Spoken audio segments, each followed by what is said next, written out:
Welcome to Leadership Trails episode number 9. I'm standing here in an area called Lafayette Reservoir. It's a park sitting around a lake behind a dam. It's about 20 miles east of San Francisco. So let me tell you today about the story of the two boats that are worth $10,000. When the project went silent at 2:17 one afternoon, the largest concrete batching plant on our project suddenly stopped. No explosion, no smoke, no dramatic warning. It simply went silent. And on a major construction project, silence from a concrete plant is not peaceful. It's expensive. We had more than 100 concrete trucks scheduled, 2 major pours approaching, cranes booked, crews waiting, and subcontractors already calculating who should submit the first delay claim. Within minutes, engineers, mechanics, electricians, supervisors, and managers surrounded the plant. Everyone had an opinion. One blamed the control system, another blamed the motor, the third blamed the previous shift, and so forth. The previous shift was not there to defend itself. So naturally, it became the leading suspect. This is Dr. Mark Shami, and welcome to Leadership Trails. I am the Managing Director and Professor at the University of California. Over the last 25 years, I have supported and worked and led many successful mega projects and have trained thousands of engineers and managers and executives around the world. So that day, I witnessed a powerful lesson about what expertise is truly worth. So let me tell you about the expensive search for an answer. The team began testing components. A sensor was replaced, then a relay, then part of the control panel, and so forth. Someone suggested replacing the main motor. Project director asked, "Are we sure the motor has failed?" The answer was, "It is one possibility."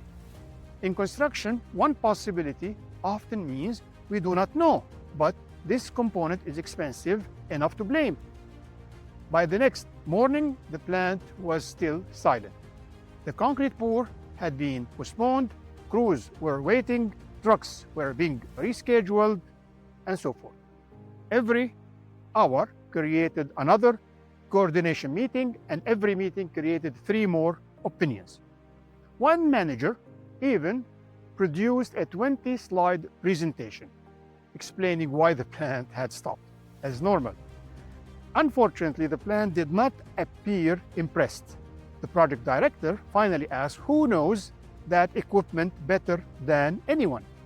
The equipment manager hesitated. There is one person, okay? His name is Elias, a retired technician who had worked within similar plants for more than 30 years. "So let's call him," the director said. "All right, but he is retired.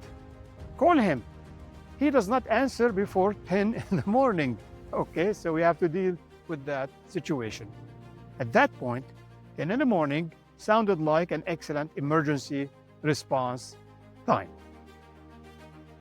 So let me tell you about the quiet expert Elias, who arrived carrying a small, worn, old toolbox. He did not look like someone coming to rescue a humiliation. He did not look like someone coming to rescue a multi-million-dollar operation. He looked like someone who had been interrupted during a breakfast and was still deciding whether we deserved his help.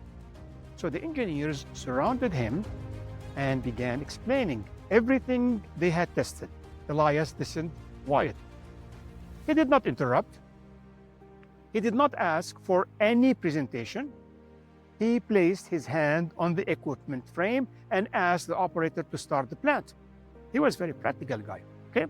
The motor tried to engage, vibrated, and stopped. Elias listened. Then he walked around the machine, opened 2 panels, checked several connections, and asked, "When was this support bracket last realigned?" Nobody answered. One engineer opened the maintenance file. Another engineer quietly closed it again. Elias removed a piece of chalk from his toolbox and placed a small mark near the drive assembly. "Open this section," he said. The maintenance team removed the cover. Behind it, they found a slightly displaced coupling. It was creating enough resistance to trigger the plant's protection system. So Elias adjusted the alignment, tightened 2 bolts, and stepped back. He asked, "Try it now."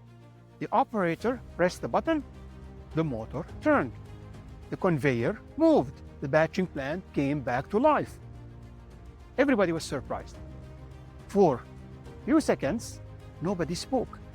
Then everyone began smiling, as though he had personally invented concrete. The project director smiled the most. He could finally stop watching the cost increase by the minute. So let me tell you about the invoice, which is the interesting part of this story. Okay? So a few days later, Elias submitted an invoice for $10,000. The commercial manager nearly stopped working as well. $10,000, he said.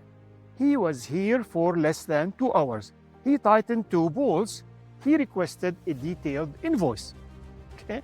The following day, Elias sent one detailed invoice. Tightening 2 bolts, charge $100. Knowing which 2 bolts to tighten is $9,900. So the commercial manager started at it. The project director then said, "Something I never forgot." Okay, that was the project director. He said, "We are not paying him for 2 hours. We are paying him for the 30 years that allowed him to solve the problem in 2 hours." This is the wisdom of the project director who knows the entire situation. The project had already lost far more than $10,000 while capable people searched in the wrong places. Elias did not solve the problem by working harder than everyone else. He solved it by recognizing the right pattern. This is the difference between activity and expertise. So let me elaborate and say, in conclusion, what expertise is really worth. I'm sure you know what I am talking about here.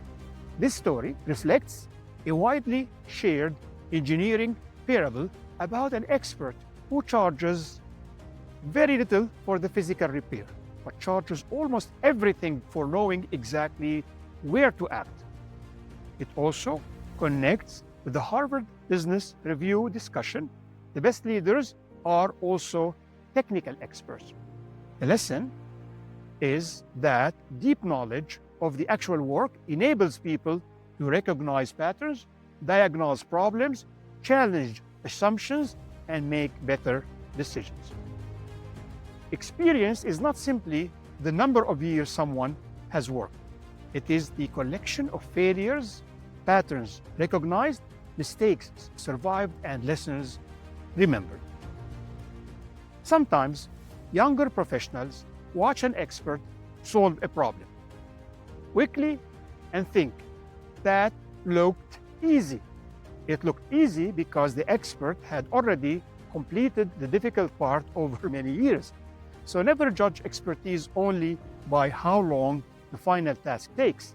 Judge it by the time, the money, the disruption, and risk it prevents. The most valuable person in the room is not always the loudest, the most senior, or the one carrying the largest toolbox. Sometimes it is the quiet person who listens carefully, studies the machine, and knows exactly which 2 bolts are worth $10,000. If you find this story inspiring or relevant, and perhaps you witness a similar one, please put your thoughts in the comment. Kindly subscribe to the channel so you will get the latest episode from Leadership Trails. This is Dr. Mark Shami, and this has been another story from Leadership Trails. Stay tuned. Thank you for listening. See you next time again on Leadership Trails. Goodbye.